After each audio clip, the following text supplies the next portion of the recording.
Neste vídeo, apresentaremos as propriedades operatórias dos limites. Com elas, poderemos calcular limites que envolvam funções de diferentes naturezas. Por exemplo, uma função exponencial mais uma função polinomial. Então, poderemos ampliar a quantidade de limites que seremos capazes de calcular.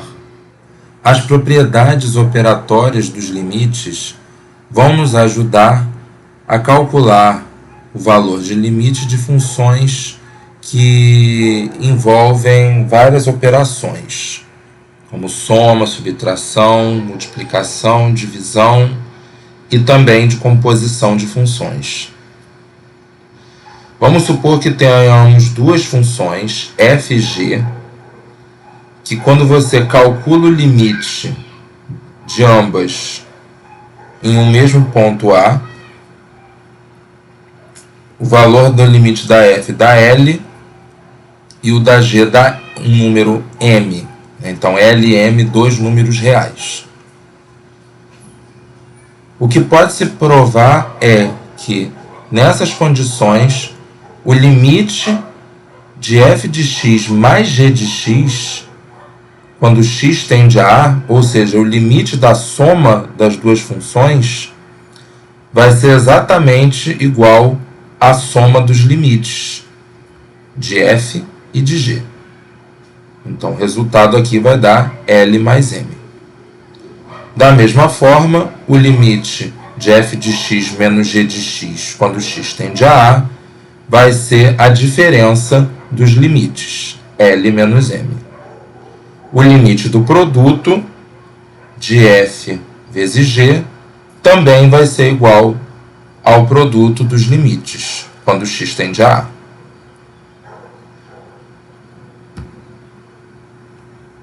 Por fim, quando o limite da g for diferente de zero, então, se tivermos que calcular o limite do quociente de uma função f por esta função g, então o limite do quociente também vai ser igual ao quociente dos limites.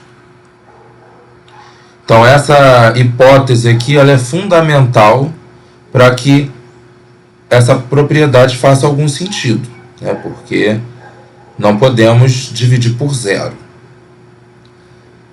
Então, vamos ver alguns exemplos. Então, para calcular o limite de x2 mais seno de x, quando x tende a zero, reparem que x ao quadrado é uma função contínua e seno de x, por ser trigonométrica, também é contínua. Então, calcular o limite de cada uma dessas funções aqui no ponto é a mesma coisa que substituir o valor de x pelo ponto que está aqui, no caso zero. Então, essa primeira parcela aqui vai tender para zero, zero ao quadrado, e essa segunda parcela aqui também vai tender para zero, porque substituindo zero aqui, seno de zero, como vocês sabem, é igual a zero. Então, a primeira parcela deu zero, a segunda parcela deu zero, então o limite da soma vai ser igual à soma dos limites. Então, o resultado vai ser zero mais zero, que é igual a zero. Nesse segundo exemplo, eu tenho uma função polinomial vezes, multiplicada por uma função exponencial.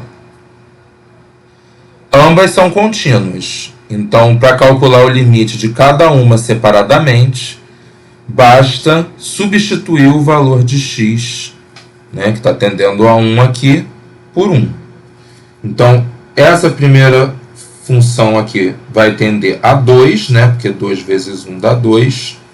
E essa segunda função aqui vai tender para 3, porque 3 elevado a 1 é 3. Então, o primeiro fator tende para 2, o segundo para 3, então o limite do produto vai ser igual ao produto dos limites, igual a 6.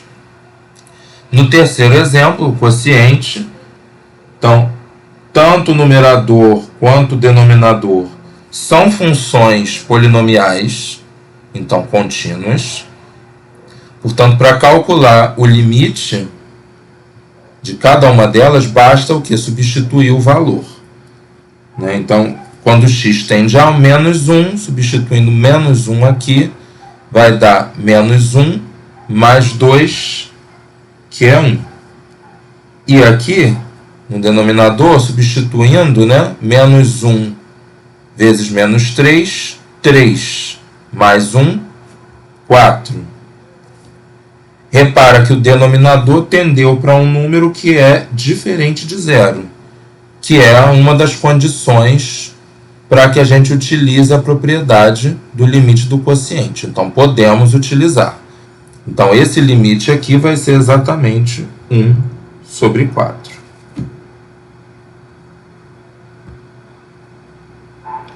Uma quinta propriedade importante a se considerar é a de composição. Lembrando o que é a composição de uma função f com uma função g. Você tem que a função f ela transforma elementos de um conjunto A em elementos de um conjunto B, né? Transforma um elemento x num elemento f de x. E a função g transforma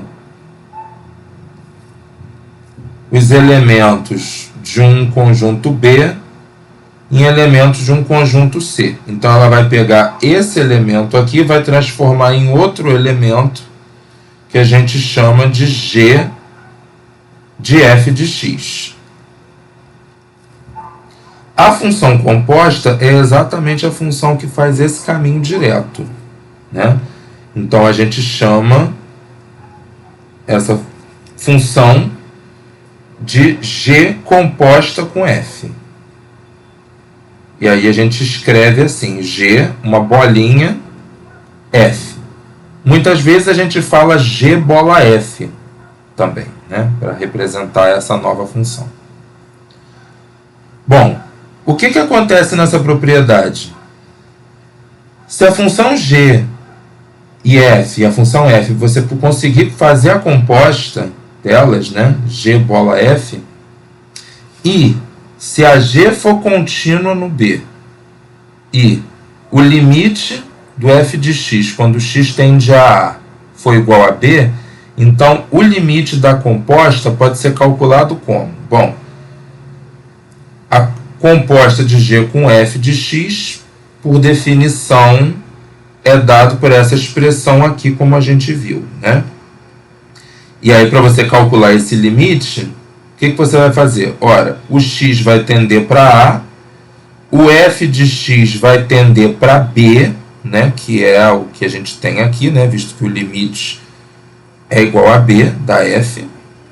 E aí o que você vai poder fazer é substituir esse valor de f de x aqui por B e calcular o g de B. Certo? Vamos ver um exemplo prático de como que a gente pode utilizar essa propriedade. Então, aqui a gente tem 3 exemplos, e esses 3 exemplos são de funções compostas. Essa potência é uma função composta, porque para você calcular essa potência aqui, primeiro você pega o x, depois você calcula 3x menos 2, e depois você pega isso e eleva a 100. Então, você está fazendo 2 operações aqui.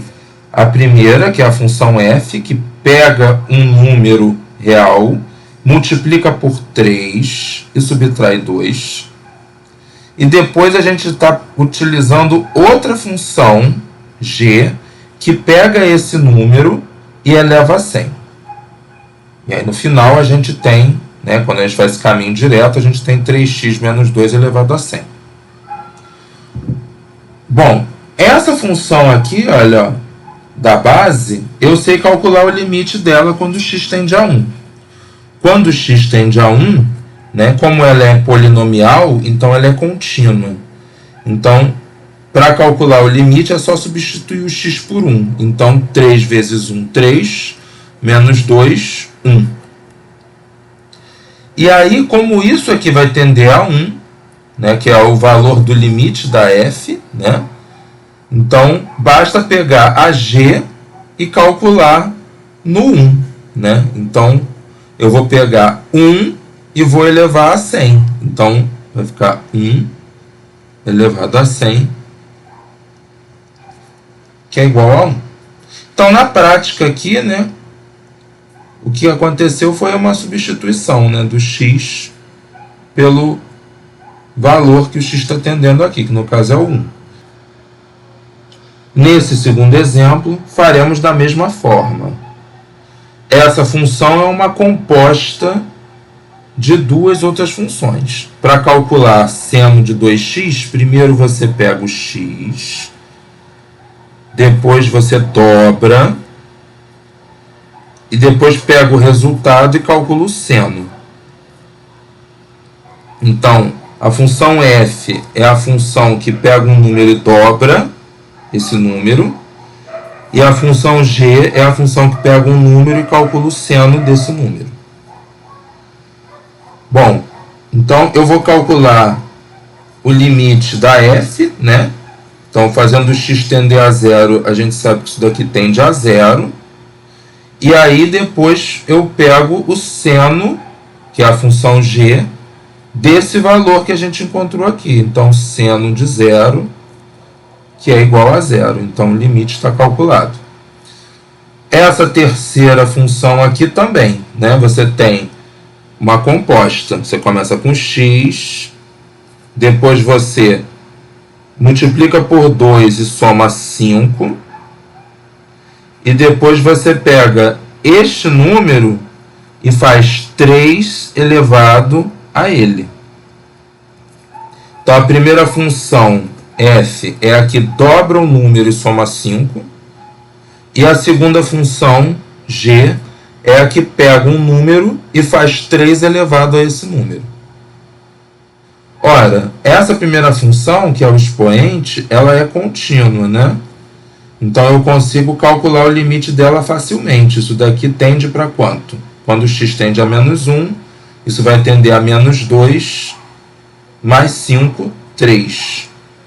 E aí eu vou pegar a função g e vou calcular ela nesse valor aqui. Então, vai ficar 3 elevado a esse número, a 3. 3 elevado a 3 é 27, porque é 3 vezes 3 vezes 3. Vamos concluir o vídeo calculando, resolvendo esse exercício aqui. Então, vamos determinar o valor da constante k para que a função abaixo seja contínua. Então, eu tenho uma função definida por duas sentenças, e nas duas sentenças eu tenho, né, a variável x, que é a variável da função, mas na expressão dessas sentenças eu tenho a constante k aparecendo. Bom, para que a função seja contínua, o que tem que acontecer é o quê? Bom, o limite no ponto zero, por exemplo, né, tem que ser igual ao valor da função no ponto. Então, isso daqui tem que acontecer. Ora, qual é o valor da função no ponto? O valor da função no ponto, f de zero, é quanto? Qual sentença que eu utilizo para calcular o f de zero? Eu utilizo a segunda, né? Porque o zero se enquadra nesse caso. X é maior que zero ou igual a zero. Então, substituindo o x igual a zero aqui, eu vou obter k vezes zero, mais 1, sobre zero ao quadrado, mais 1. Em cima vai dar 1, embaixo vai dar 1 também, então o quociente dá 1. Então, eu já sei que f de zero é igual a 1. Então, eu preciso agora encontrar o valor de k que faz esse limite aqui ser igual a 1. Bom, essa é uma função que a esquerda do zero ela tem um comportamento e a direita do zero ela tem outro comportamento. Né? Então, para calcular o limite quando x tende a zero, a gente vai trabalhar com limites laterais. Então, eu vou calcular o limite lateral à esquerda. Ora, o limite lateral à esquerda, o que vai acontecer aqui? Quando o x tende a zero pela esquerda, o x é menor do que zero. Quando x é menor do que zero, qual é o valor do f de x? O valor do f de x é k vezes cosseno de 3x. Então, k vezes cosseno de 3x. Bom, k é uma constante. Cosseno de 3x é uma função que envolve o quê? Apenas funções contínuas, né? Eu tenho aqui, na verdade, uma composta. Eu tenho o 3x, né? E eu tenho a função cosseno, né? Essa aqui é uma função constante, então ela é polinomial, né? E essa função aqui, eu posso utilizar as propriedades operatórias para calcular o valor desse limite. Então, quando x tende a zero, essa função aqui, ela vai tender para quanto? Ela vai tender para k, né? Porque é uma função constante, né? Portanto, polinomial. Se eu substituir x igual a zero aqui, bom, isso aqui nem depende de x, né? Então o resultado sempre vai ser constante igual a k. Já aqui, eu faço x tender a zero aqui. Então, aqui vai tender para zero. E aí, depois eu faço cosseno de zero, né? Então, vai ser cosseno de zero aqui. Cosseno de zero, a gente sabe que é 1. Então, vai dar k vezes cosseno de zero, que é k vezes 1, né? E isso aqui é igual a k. Então, o limite lateral à esquerda de zero deu k. Bom, agora vamos calcular o limite lateral à direita. O limite lateral à direita, ele vai ser quanto? Bom, quando x tende a zero pela direita, quanto vale o f de x? Bom, o f de x, quando x tende a zero pela direita, ele é maior que zero. Então, o f de x ele vai ser calculado por esta fórmula. Então, no lugar do f de x, eu vou substituir isso, né? Então, vai ficar limite, quando x tende a zero pela direita, de kx mais 1 sobre x2 mais 1. Ora, o numerador aqui e o denominador são polinomiais, então são contínuas. Então, para calcular esse limite, é só substituir o valor de x. Então, quando você substitui x por zero aqui, dá 1, e aqui dá 1 também. Repara que o denominador deu diferente de zero.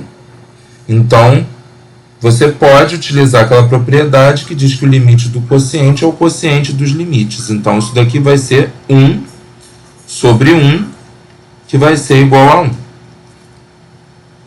Ora, o limite existe se somente se o limite lateral à esquerda foi igual à direita, né? Tá certo? Bom, isso daqui a gente calculou, né? Lá atrás a gente viu que dava k.